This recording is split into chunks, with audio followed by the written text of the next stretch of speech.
Good evening, brothers and sisters. Good to see you guys. Glad to be with you guys tonight. I don't usually have a seat to sit on, but I like seats. I used to do a Bible study in South America. I'm a missionary kid and a former missionary, and I used to do about 6 meetings a week in different churches around my city, and then we'd travel a lot, so I'd usually be doing multiple Bible studies, and I'd like to sit down. A little tiresome, but I enjoy it. So kind of like, in the old world in Jesus' time, we believe that Pharisees, just like even the Lord Jesus in the synagogue, they would have stood to read the text of the scriptures, which would have been the Torah. Then they would have sat to teach, and they would have a teaching session, and they'd have a question and answer session. So maybe a lot more like maybe our Bible studies that we maybe think of in that way. So sitting isn't necessarily bad, but anyways, I digress.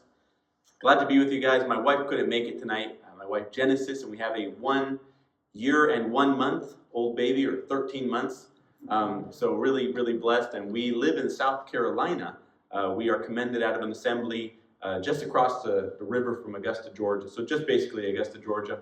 And we've been serving the Lord as full-time workers in the United States over the last 4 or 5 years. We've been stateside. Long story short, I was a missionary kid. I was a missionary. I worked in Bolivia about 12 years. I met my beautiful wife down there. Really a blessing from the Lord. And we had a lot of great ministries. I did a lot of teaching, as I said, a lot of preaching. We worked in a Bible school, radio, some television, published a couple books.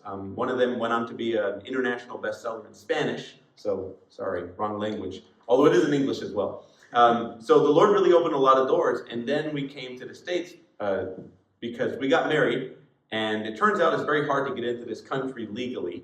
Sorry, I should have brought that up right now, but it's the truth. And we couldn't really apply for a visa, so the only option we really had was to go for the green card. So we come up to the States, and we were like, well, we'll spend 6 months, and then we can head right on back. And that was, there is a framework in the, there's a legal loophole that you can go back if you're an expat or a missionary, actually, with almost immediately. But I wanted my wife to learn English and get accustomed. So we thought 6 months, and then COVID hit, and we're like, well, I guess we're not going back. But the Lord works in, we say, mysterious ways, but it really is in almost like a 20/20 sense. As you look back, you see why the Lord did what he did, where he sent you, and what his plans were. And it's a beautiful thing. And it includes the hardships. Those make us stronger, and they can grow us closer to him. So I'm grateful for all the challenges and all the difficulties. And one of the things I told my wife was, there's a lot of need in America. In South America, we go to churches, and most of our assemblies, we got 400 plus assemblies just in Bolivia, and they probably average 80 or 90 people. And they're booming, and we did youth conferences and pastors' they like to call themselves pastors, but elders' conferences, all kinds of different events. And we come to America, and we find that it's going in a different direction. And that's among the brethren, but it's also across the evangelical world. People are less and less interested in God. Organic growth for churches is very low. A lot of the challenges that the next generation has with church has to do, there's a lot of different reasons, but part of it is, what is our vision? What is our model for understanding that America is a mission field? So these are a lot of things that we dealt with and we struggled with. And I said, I think there's more for us to do here. It's a harder field, but it's a more important field. So long story short, we were commended out of Seattle, which is a long ways from here. And then we had offers for different locations across the country, in California and Texas. And we ended up going to the South. And I'd been to the South as in Florida, but I'd never been to the South. And it's different. It's like a totally different world. Hi, sweetie. You're like, whoa, what's going on here? Pumpkin pie and all that, deep South and all that. And it was great. We loved it. We enjoyed it. Wonderful people, wonderful assembly. But it wasn't somewhere we would have thought we were going to move to. But the Lord put us there. That was 4 or 5 years ago. And we got a house. And we got commended from assembly down there. I guess it's north of here. And the Lord just opened all these doors and opened all these different churches to welcome us, because we didn't know anybody. They said, well, you can preach here, you can preach there. And now we run with an 18-month calendar. So we just felt the Lord blessing us and opening doors. So I think I say all this because God has been good and blessed me and my family much more than we deserve. And I just feel so privileged to be a part of the work of the Lord. Now, our ministry now, of course, includes preaching across the United States and traveling. But one of the challenges is that we really only have about one meeting a week, and maybe a midweek meeting that's often not that well attended, and I think we all have that challenge. So you're really a Sunday goers, and then you realize if you're full-time, what do you do with the rest of your time? And you want to make a difference, you want to influence. And I'm not an evangelist. Now, a lot of Christians actually identify with that. I've often thought that in a church of maybe 100 people, you might have one real evangelist. That's maybe two, maybe three. I mean, people who are passionate, who dream about telling people about Jesus on the street. I run away from it, and I'm a missionary. So, that's the reality for most of us. And yet we're all supposed to be a light. We're all supposed to be putting forth and trying to make a difference in the churches where we are, and in communities where we are, and families where we are. So that led us to kind of say, well, what are my giftings? I think that's a question we all need to ask. How can we be useful to the Lord with the gifting we have? So having worked in radio and television and written a couple books, I had a couple of friends of mine who were saying, "Oh, Chris, when's the next book coming out? What's your next book on?" And I said, I don't know how many people are reading books anymore, to be really honest. Not that I'd be against writing a book, but I said, how many people are actually reading books nowadays? So what is nowadays the way people are resonating? That's social media. That's screen time, they call it. Did you know that your average young person, and I think this actually includes older people too, but they don't want to admit it, they spend 8 to 9 hours looking at a screen every single day. That's a full-time job, looking at a screen. Now, some people's full-time job is looking at a screen, but the rest of us don't have an excuse, right? What are we doing? And how much of that content is edifying or educational or a blessing and not just entertainment or not just scrolling, as they say? So that was kind of a challenge for us to say, what if we could use the medium of media to reach people for Christ, to make a difference? So that led us to, about 3 years ago, this crazy idea to make a docu-series on something I'm very passionate about, something I've taught about, something I love to teach at Bible college level down in South America and many places here in the States, is church history.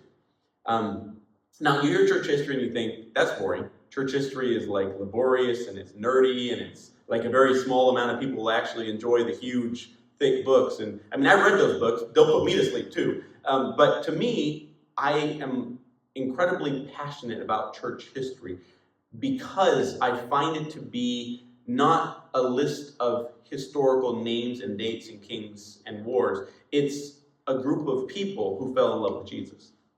Men, women, children from different eras, places, wealth, who saw Jesus and they found in him the satisfaction for their souls. That's what makes church wonderful, is Jesus. That's what makes us want to come back and keep working and striving and struggling, because Jesus is worth it, right? So we'd agree with that. And there's 2,000 years of a story of this church that has been battered and bruised and affected by persecution and heresies, corruption. And I think a lot of Christians don't even know how close the church came to ending so many different times.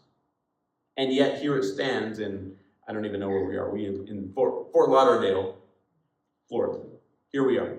The Lord has preserved, the Lord has blessed, and it continues on despite. And it's a promise and it's an encouragement to realize we are now writing the next chapter of church history. Just like the book of Acts kind of ends in a ... Not literally, but it kind of does. Like the story continues. The canon of the scriptures closes, but the stories of God's faithfulness doesn't. And then what will be said of us when we pass? And what legacy will we leave to the next generation of those who gave up, of those who said it's too small, of those who went into their turtle shell, or of those who said we want to do great things for a great God? So in October of this year, we headed out with a professional film crew. My wife was one of the cinematographers, and we took our 10-month baby, and we went to Europe and the Middle East for 23 days to film a documentary. So I don't know if we're crazy or stupid or whatnot, but the baby actually was the least of our problems. He was an absolute champ. We had 23 straight days of sun, including London. I mean, it was like God just paved a way and planned it all. It was really a wonderful thing. But it started with Hurricane Helene, and you guys have been probably looking at one of those pictures saying, what in the world is that? That was our house. That you're not supposed to see that part of the house. But Hurricane Helene came and ripped our power line off, took a window, a wall, made an absolute mess, took our power. 3 days before we had to leave on this monster journey. And I had, flights to 5 countries, like 8 or 9 different hotels, cars to rent, people to meet, interviews to make. Everything was perfectly planned out, and then you lose power the weekend before. And it was a helpless feeling, It was really stressful, really a big struggle for me and for my wife and for those in our team. And then our chief cinematographer, a tree fell into his house. You're like, goodness gracious, how do you deal with all that? And yet, what was wonderful is that the church, the believers, I had 4 different people from our assembly. Not only were they helping us rebuild and get everything in order so we could leave and not stress about it, they came and gave us gift donations for the project in cash. Knowing all the challenges they had, knowing that people were without power, that it looked like a war zone out there, and yet they were worried about us. And it was an encouragement to say, how small we are, and yet how God is so great. And it was a wonderful thing. It was kind of a silver lining. It was kind of an encouragement that says, Chris, you've never done this before. It's new to you. It seems big, but I got this. Just put out your best effort to God's glory, and I'll take care of the rest. And it was a wonderful experience for us to head out. And then we traveled. First stop was London. You probably recognize a few things in that picture. And then we visited an Emmaus grad out there called Beth Peltola, and she is brilliant. She's really great. And she gave us content on women in church history. We wanted to spotlight women in church history. I was a storyteller in the whole thing, but I was interviewing people with the masters, the doctors, the people who really knew their stuff. One of them happened to be here in the States called Dr. Mark Stevenson from Emmaus, a really wonderful professor. So he was our stateside contact. We also interviewed stateside Pastor Andrew Brunson. You guys might have heard he was put in jail in 2018. And then he was released through President Trump's administration. And one day he's in jail with the 2 life sentences. The next day he's praying for the president in the White House. It was an absolute wonder. And we got to interview him. But we also wanted other people to interview. One of them was this lady, Beth Peltola. And she was wonderful. She really knew her stuff. And she also talked about Islam quite a bit, how it correlates with Christianity, as we covered the first 800 years of church history. The era of persecution, the era of heresies, and into what is known as the Dark Ages, but it's really the early Middle Ages. But I won't tell you all that. Then we went to Ephesus. One of the brothers we had meeting with, he was our driver, but he was also a pastor over there, and his name was Vanera. So he's in the bottom right side, in the middle there, and he was taking us around. He has so many stories. It was a wonderful thing. And the persecution he faced and the persecution his family faces. Turkey is a big country, 70, 80 million people, and yet the Christian community is one of the smallest per capita in the world. Like it's like 3,000-4,000 Christians in the whole country. And yet they're faithful and they continue strong in a country where the 7 churches of Revelation were. I mean, you realize how much has changed and how much has been lost, and yet they are faithful, even if they're few. So it's a wonderful testimony, and he had many, many stories to tell us. We went on to Istanbul then. One of them is a Christian church, and one of them is a mosque. And you say, well, they're both mosques. Well, the Hagia Sophia is originally a Christian cathedral built way back in the day. And the other one is a modern one, the Blue Mosque. But we had a great old time, and we met a missionary brother there called Mark Madrigal. He's a missionary from Spain, but he's a pastor of a church there in Istanbul. Again, a difficult place, but man, he just knew everything. Everywhere we walked, he was like, you think it's all Muslim. And he kept pointing to things and says, that's Christian, that's Christian, that's Christian, that's Christian, that's Christian. Constantine built that, Justinian built that. You're like, wow, it was like a walking encyclopedia. It was a lot of fun. But it was also a lot of fun to listen to, because I didn't want the nerdy people. I wanted the smart people who weren't going to bore you to death. You guys know what I mean. So anyways, and then we were filming. Someone I filmed there was my brother Jerry Mattix. You guys might recognize that name. I know he's been to Boulevard several times, and he's been to different things. So he's a missionary in Cyprus, was in Turkey, has had some recent ordeals over there, but we went over there and visited him. And I interviewed him because he actually knows his stuff. I told him, I'm not interviewing because you're my brother, but actually because you know what you're talking about. So he gave us a lot of stuff on monasticism, on ancient heresies, a lot of really interesting conversations with him. And then, of course, we met his family. And then little Luther was the star of the show. He literally, when he saw the camera, he knew it was time to smile. So I told him I was paying him in diapers and formula. It was great fun. From there, we went on to, so Jerry is a female missionary. So you guys may have seen him in the handbook. I have a lot of family members in the handbook. My sister is a Johnson, lives in Tanzania. Gina and Luke and Gina. My brother Jesse and Janelle are in Bolivia. I was in Bolivia. And Jerry and Sarah are in Cyprus. So it was 4 of us who were missionaries. Now it's only 3. I'm in the States.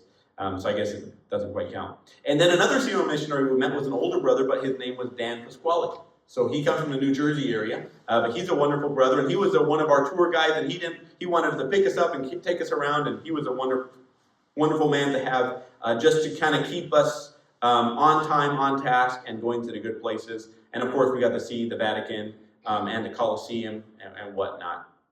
One of our contacts there that was recommended was a real rough, gruff Italian man. He had a big accent, the big lips, the big nose, the big ears, the strong accent. He was perfect Italian. I'm part Italian, so I really like this guy. But he spoke English just well enough that you could understand him, but just Italian enough that you feel like you're listening to some,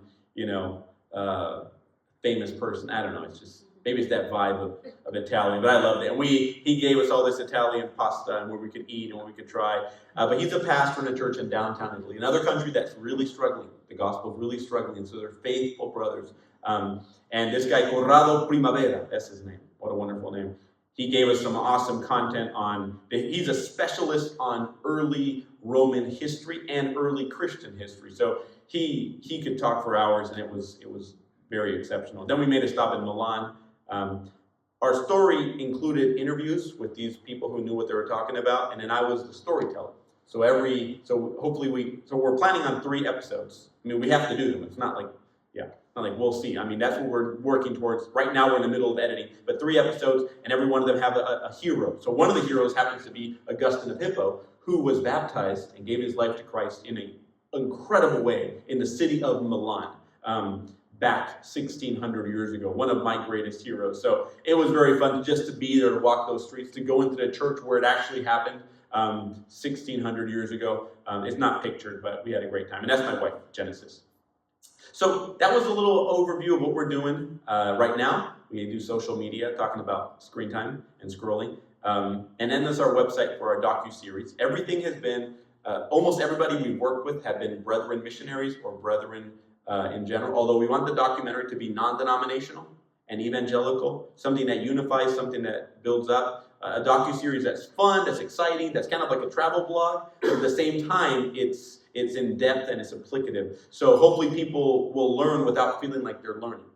And our target audience are Christian churches to use like in a Bible study time, with a workbook for homeschooling, for Christian schools, and hopefully for Christians too. So be praying, because that's the next step. We're in the process of editing right now and moving it along, and then we're trying to find the right distributors. We've actually had a few offers, and we're just trying to see what is the best route to go into the future. But there's a lot to do, so I do ask for your prayer. It has been incredibly well.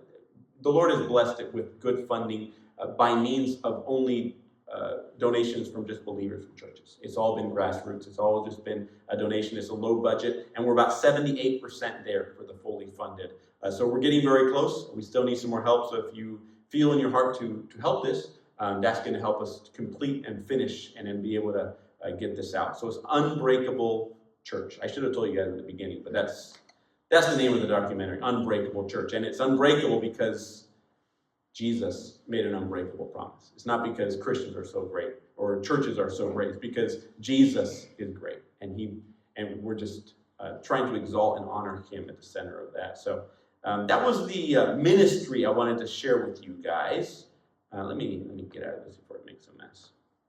So bear with me 1 second. The same slide there.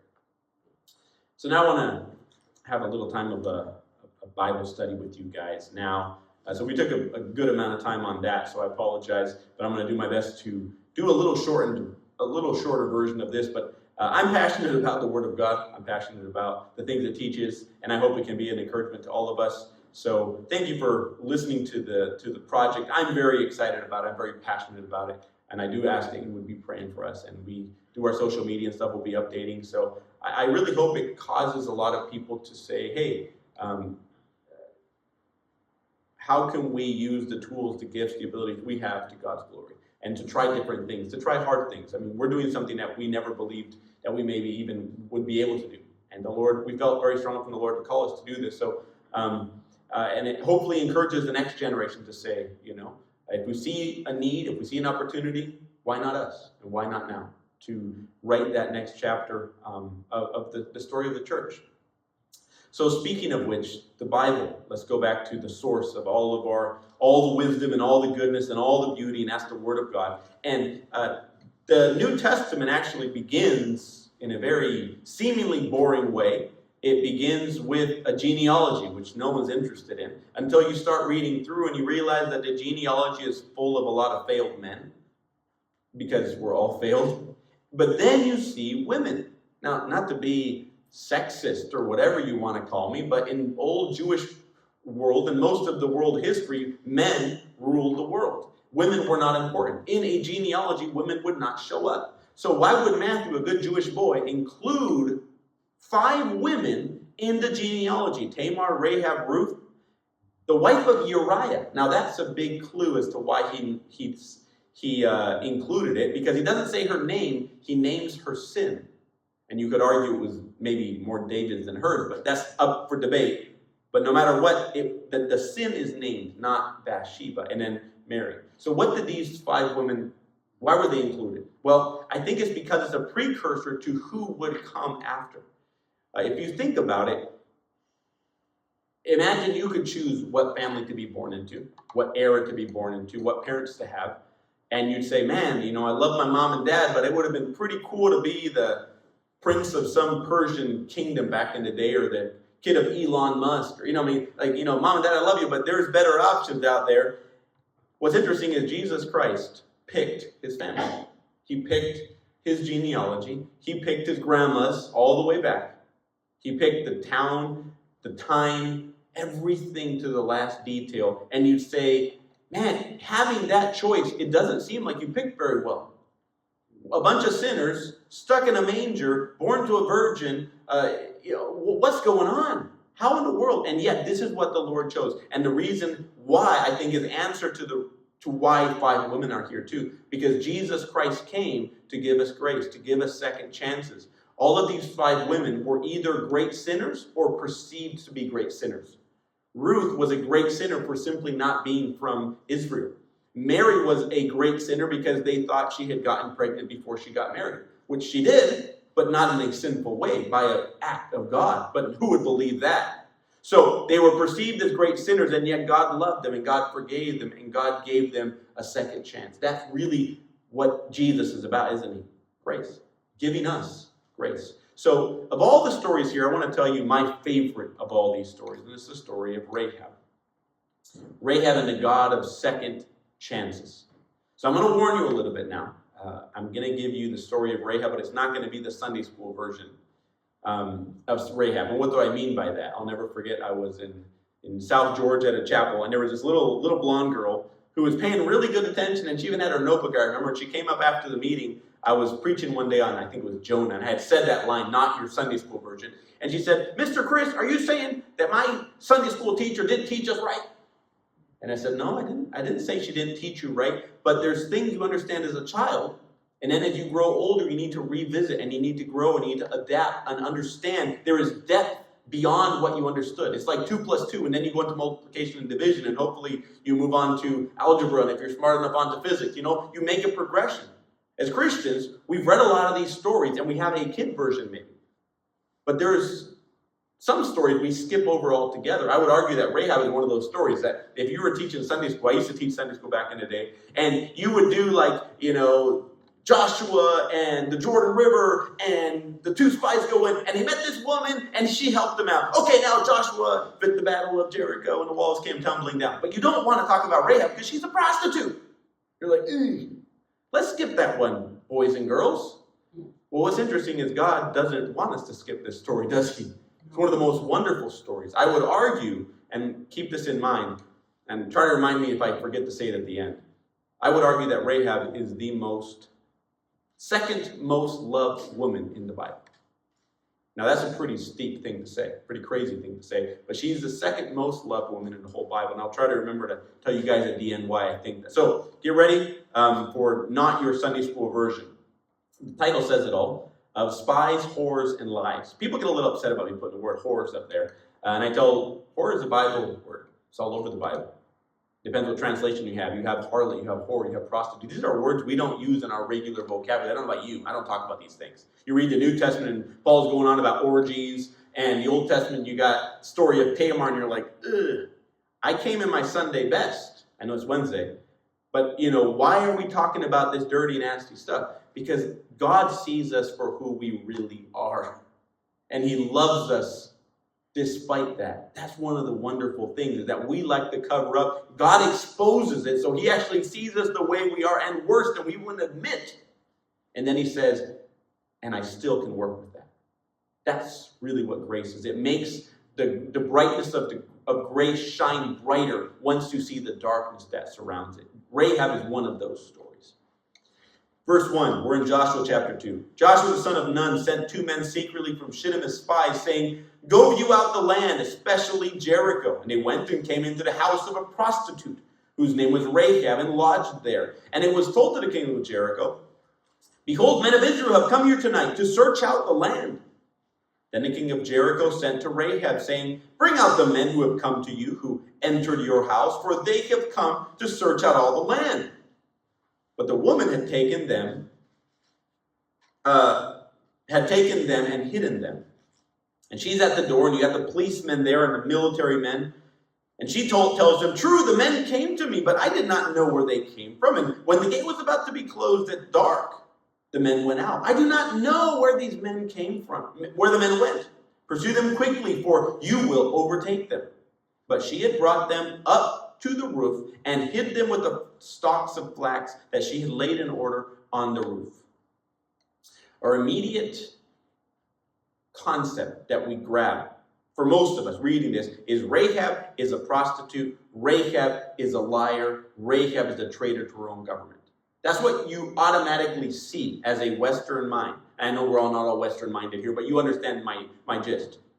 What we forget, though, is that she's only one of actually 4 characters, primary characters that appear here. There's Joshua and there's 2 spies. So let's hold off on Rahab, because she's one of the persons that the saying comes from, don't judge a book by its cover. That's a Rahab concept, really, at its core. Let's talk about Joshua for a second. Why did Joshua send in 2 spies? Did God tell him to send in 2 spies? Now, I'm going to do your homework for you. If you look back, there's no reference to the 2 spies. And the only other reference to sending spies in was when he was a young man 40 years ago, very important 40 years before, when they sent in 12 spies, and it had not gone well. Remember that? And they had gone in, they were afraid, and they told the people, no, 10 of them said, we cannot go in, we're not going to conquer, it's going to be very dangerous, don't do it. And Israel suffered 40 years in the wilderness for that sin.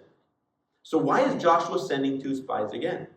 Well, I think the answer lies actually in chapter 1. Joshua chapter 1 is one of the more quoted chapters in the Old Testament. It says, "Be strong and courageous, for I, the Lord your God, am with you wherever you go." And it repeats it over and over again. It says, "Be strong and courageous." It's like ad nauseum. You know why?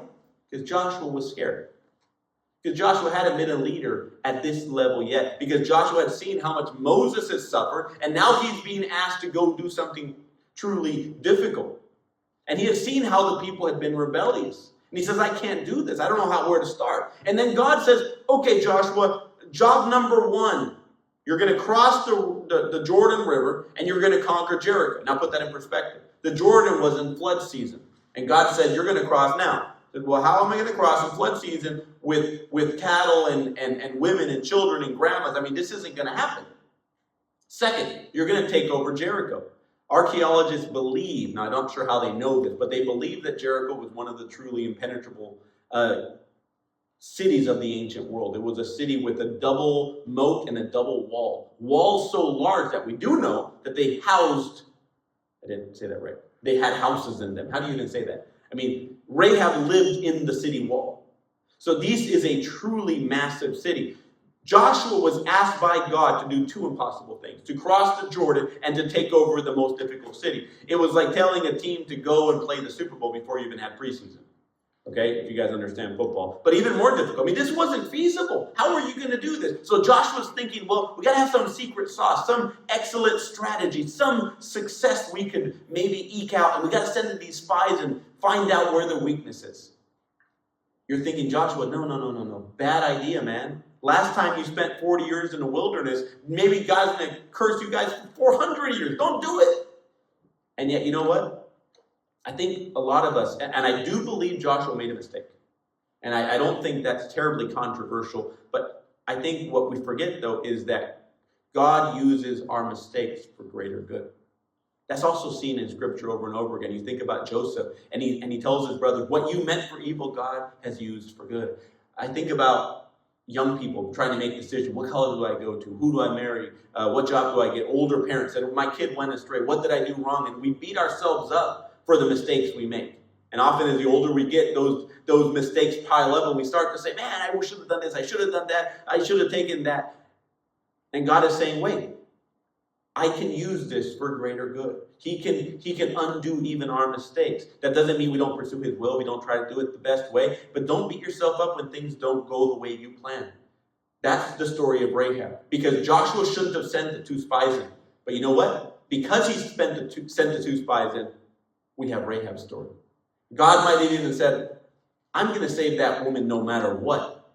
Because here's the thing about God. While we're still trying to figure out what to eat for breakfast, God is figuring out 10,000 things. God had a plan for conquering the city, but also for saving this woman. Now, there's 2 other men that are named. Well, they're not named by name. They're just said 2 men, 2 spies. I think that's telling.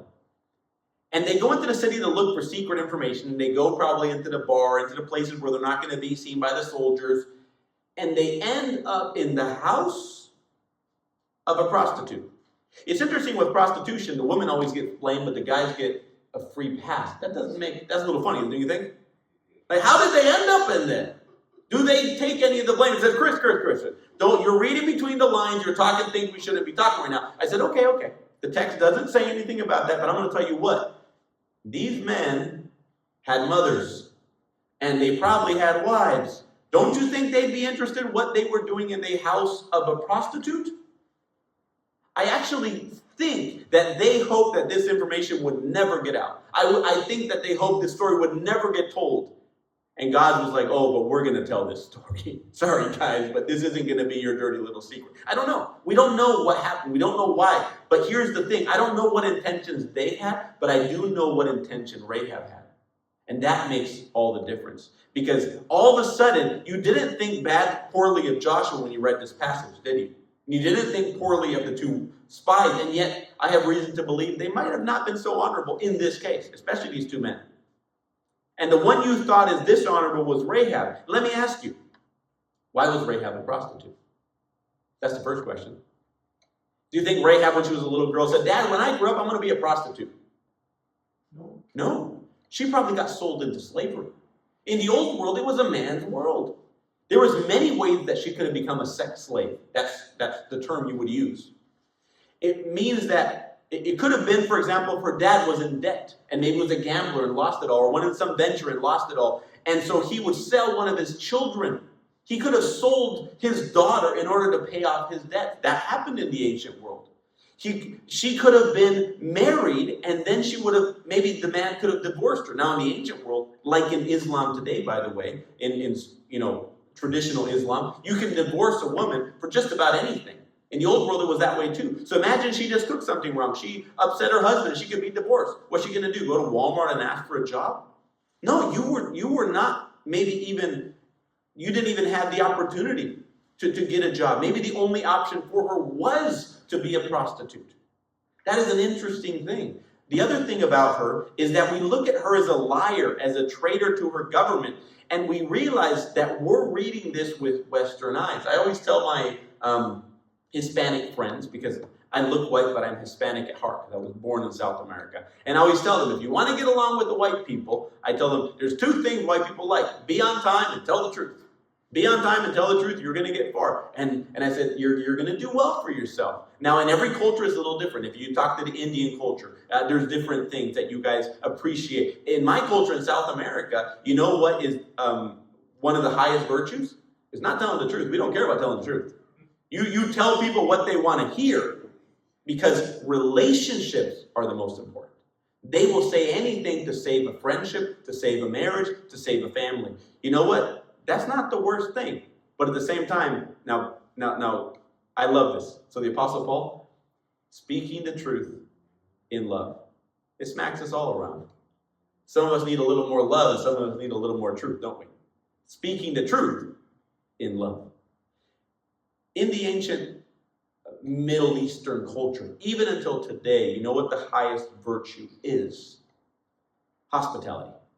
And that is what Rahab was recognized for. It's what Abraham was recognized for. It's what Lot was recognized for. Remember Lot? We don't think very, very highly of Lot. But when the two random men, who we didn't know were angels, came into the plaza wanting to spend the night on a park bench, Lot's like, you don't know Sodom and Gomorrah very well. This is not a good place to lay down. So you come into my house. And then his house is surrounded.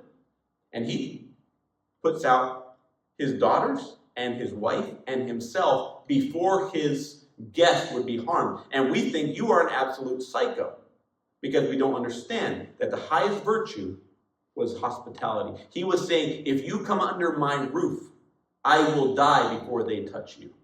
That's that level of honor you give to a guest, even if you don't know that guest very well. So when Rahab stood at that door, she was putting her life as forfeit. She could have died. She sacrificed herself to save two strangers. And you say, why? So part of that answer, and we're going to hear it from her, but part of that answer comes from the very last verse in this text, verse 6. I think the most important text in the entire story of Rahab is this, that she hid them with the stalks of flax that she laid in order on the roof. That is the key verse in the whole story of Rahab. And you're saying, I don't quite follow. What is flax used for? Flax is used to make linen cloth. What do we have her using for the two spies to escape from the wall out of her window? A big, long piece of cloth.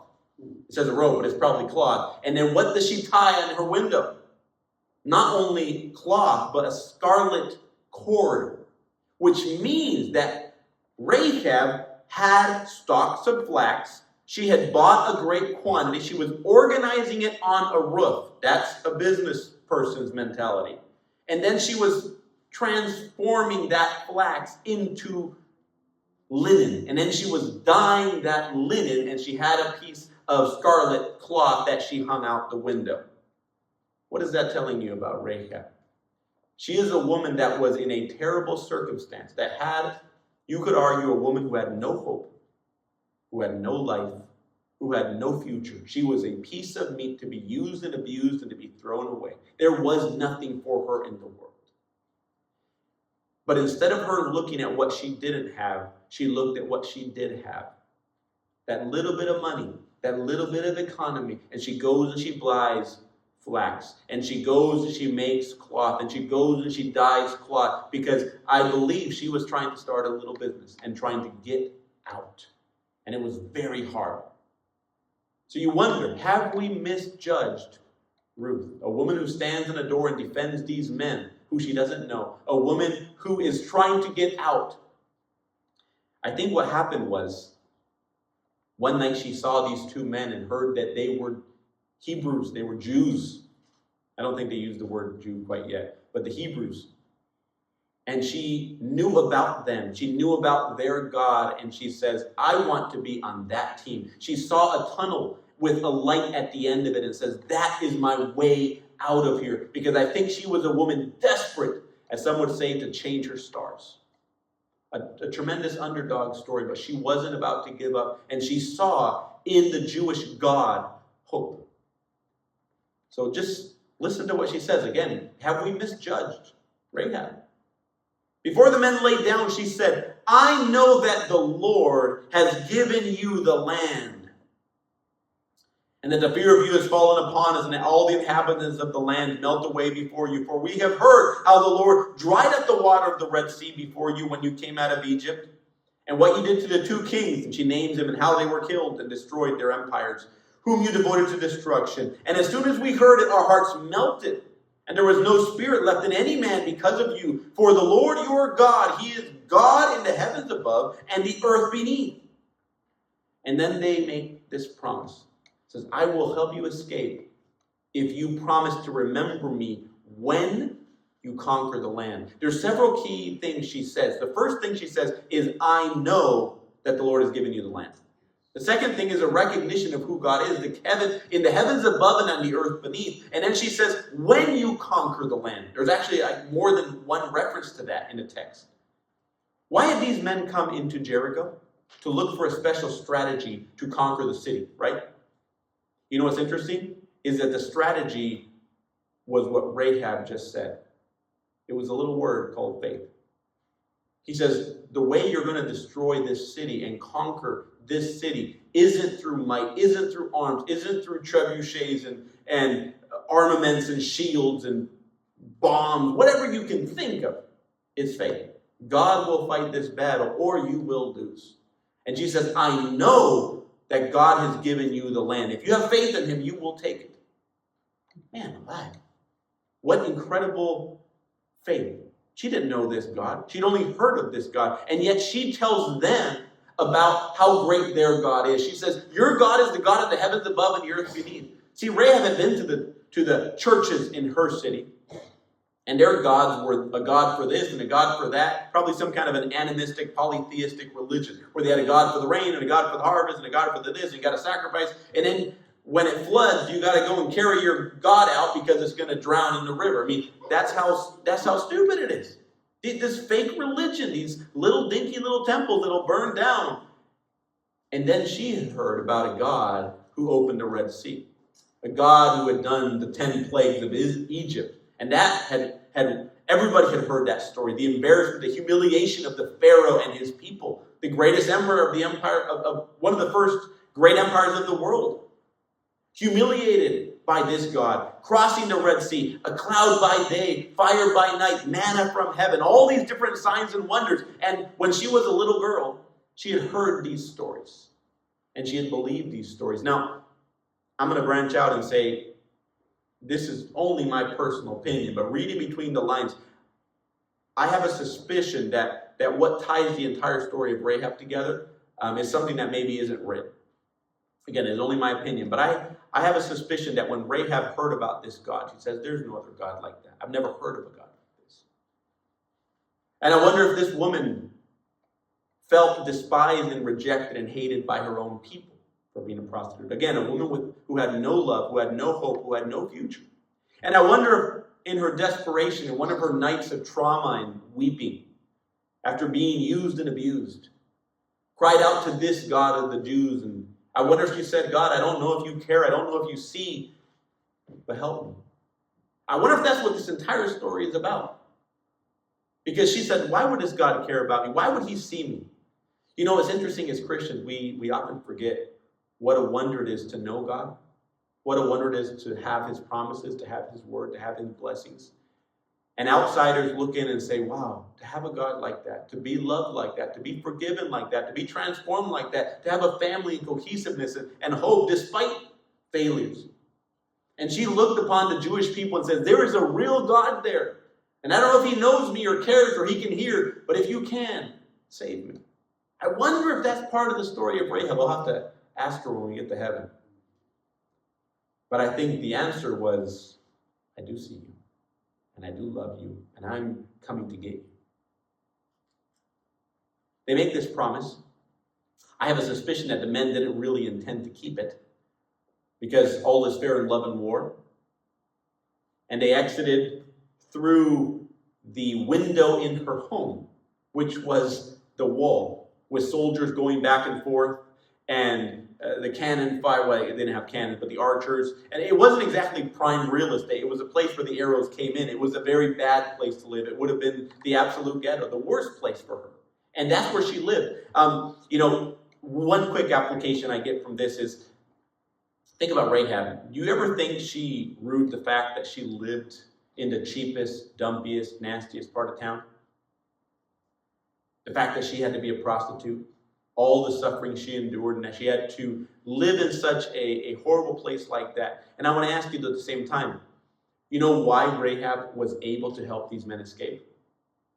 Two things. One, because she lived in the city wall. No one else could have helped these men escape. At least not God can do a million things a million ways. But this is pretty clear that he says, you live in the wall, you can help them escape. And two, how does she know exactly what the soldiers were going to do? How long they were going to look? What parts they were going to look and where the men would be safe? Because she tells them where to go and where to stay, doesn't she? You know why? And I'm sorry to have to say this, but that's because the soldiers were her customers.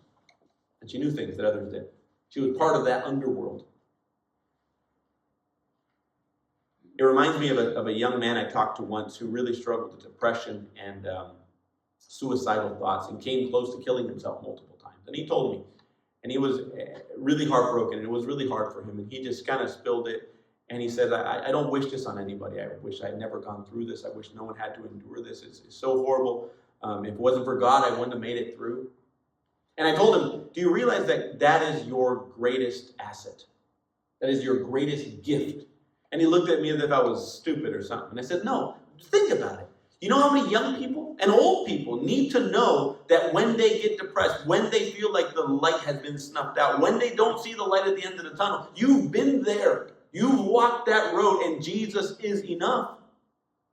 You can help so many to go through better and easier, and with the wisdom you've attained through the circumstance, how many need to know your story? Rahab had been given this hardship, and yet it was used by God for greater good. So it encourages me to say, Lord, maybe I'm going through hardship. Maybe I got the short end of the stick. Maybe all these different things we can make up. So let's not think about what we don't have and what we do have, the blessings we do have. I mean, just to be saved by the Lord. There is nothing greater nor more wonderful in the world. We are the privileged, the loved, not because we're any better, but because He's made it so. What a wonder, what a beauty to be known by Him. So they let her down. She lets them down. Wrong direction. And they escape and they hide and they get over there and then they go to talk to the Israelites and they now start talking about, yes, we can take the land. Yes, we need to have faith. The Lord can conquer. And she leaves a little scarlet cord in her window and then she waits. And then we scoot along to Joshua chapter 6 and the Jews are going around and around and around like chickens with their head cut off and people are looking saying, what's going on here? And it's almost comical, isn't it? It's because I think it's supposed to be comical. It's supposed to be, these people can't conquer Jericho. Their loud noise and their cymbals and their harps and their drums aren't going to conquer the city, were they? God was going to conquer that city. And all of a sudden, the people shouted, and you're just shouting and you're making some noise, and all of a sudden, the wall fell down flat. Can you imagine that moment? What an incredible act of God. An act of both jubilation and horror. And the rubble and the smoke and the dust and the screams and the men charging into war. And this whole moment, the greatest miracle that day wasn't that the walls fell down flat, though. You know that? The greatest miracle that day was that the walls fell down flat, except for one little skinny house in one part of that wall. Wouldn't that be amazing? Again, I think these men never thought that they were going to have to tell this story. I think they thought they could get away with it. Oh, she's an enemy. Who cares? We're just going to, we don't want to get out the story that we went to the house of prostitutes. And then when they see that there, and they see that scarlet cord, and they see a family in there, it's like God is telling Joshua and those two men, says, no, this story will be told. You could argue that God took down the walls of Jericho so that the Israelites would conquer the city. But you could also argue that God took down the walls so that He could save Rahab. Isn't that amazing? There's a quote by Augustine I really appreciate. He once said, God loves each one of us as if there was only one of us in existence. It's a powerful concept. I don't know, maybe if it's theologically precise, but that's the intensity of God's love. That if He would have only been able to save one, He would have saved one. Say that story of Abraham begging God, like, what if there's only 10? What if there's only, what if there's only 20? What if there's only 10? What if there's only 5? What do you think God would have said if Abraham would have said, what if there's only 1? I think God still would have said, okay. Because that's the kind of God He is. That He would conquer a city to save a prostitute. Isn't that shocking? A woman who had no hope, no love, and no future, she finds love. She gets married. She has children. She gets married into a good family. And you know what? She becomes the mother of the mother of the mother of the mother of the mother of Jesus. Not to mention David and Solomon and a few others in between. Of Jesus. She's in Matthew chapter 1. Rehab the prostitute. Isn't that amazing? Isn't that wonderful? A woman loved by God, seen by God, forgiven by God. Now there's two passages in the New Testament that reference her. The second one is James, and it uses her as an example, again, of her hospitality. But I want you to pay attention to Hebrews chapter 11, verse 31. Because I told you at the beginning that the second most loved woman in the Bible is Rehab. I would argue that the first one is Mary, the woman who spent the most amount of time with the Lord Jesus. She gets a bad rap because the Catholics went and made a mess of it. And I come from a Catholic country, so I'm allowed to say that. They made an absolute wreck of it. But that doesn't mean Mary is a wonderful, godly, honorable woman, blessed among women, as it says. But the second most, you think of this. So Hebrews chapter 11 is a hall of faith, right? And God is basically putting the very best and most honorable men and women. And there's a lot of men who aren't there that you think should be there. And there's men who are there that you don't think should be there. And that's part of the thing, that God sees the heart when we only see the external side. If you could choose one woman to be in the hall of faith, maybe Esther, Ruth, Jael. Now, Sarah is mentioned, but it's along with her husband. So I don't know if it really counts. But guess who is named independent of her husband? By faith, Rehab the prostitute did not perish. Wow. She is the chosen one. She is the one that God says, this woman's heart, this woman's faith, this woman's dedication to me is like no one else in the entirety of the Old Testament. She is the one I want to honor. What an incredible thing. Now, you think about it, though, in both Hebrews and in James, it calls her Rehab the prostitute. Imagine we get to heaven, and I don't know if we have name tags or we have, like, perfect minds, but imagine you're running across and you say, oh, it's Rehab the prostitute. Oh, sorry, ma'am. Miss Rehab, how are we doing? Do you think God asked her permission to put Rehab the prostitute? Isn't that like a defamation suit or something? I'm being facetious. But why is she called Rehab the prostitute when she's no longer a prostitute? That's a long, long time ago. You know, I have a suspicion that it's because when we get to heaven, maybe she's the one that's going to introduce herself that way. Not because that's who she is anymore, but that's a way of telling the world, look how far in the well I was, and yet God saw me. Look how great of a sinner I was, and yet God loved me. Look how worthless I was to everyone, and yet God conquered a city to save me. That's why she says, I'm proud of this. I wear it as a badge of honor because I am like John the Baptist, that I may decrease and he might increase. As we close tonight, I just think of the world around us. I think about a lot of us worry. It's a lot of debauchery, a lot of sin. I also think that people are more broken and lonely than ever in this country. As Christians, we can take two attitudes. One of them is to get in our turtle shell and say, no, here at our church, we dress up the right way and we talk the right way, and they're out there, they're going to hell in a handbasket, but, right in here, we're going the right direction. And there can be a sense of supremacy, or a sense of greater than, or a sense of looking down. We don't say it publicly, but we often maybe think it. Man, people are so messed up. When I read the story of Rehab, it reminds me of something that really stuck with me. It's this phrase that without Jesus, we're all Rehab. Does that make sense to you guys? Without Jesus, we're all Rehab. Imagine what the worst version of ourselves would be, especially without good Christian parents or good Christian family or a good Christian heritage like in America. What would we become? I look at myself as a Christian and I'm embarrassed sometimes. Imagine if I didn't have Christ in my life. So, in other words, if there's anything bad in you, that's on you. If there's anything good in you, that's only Christ.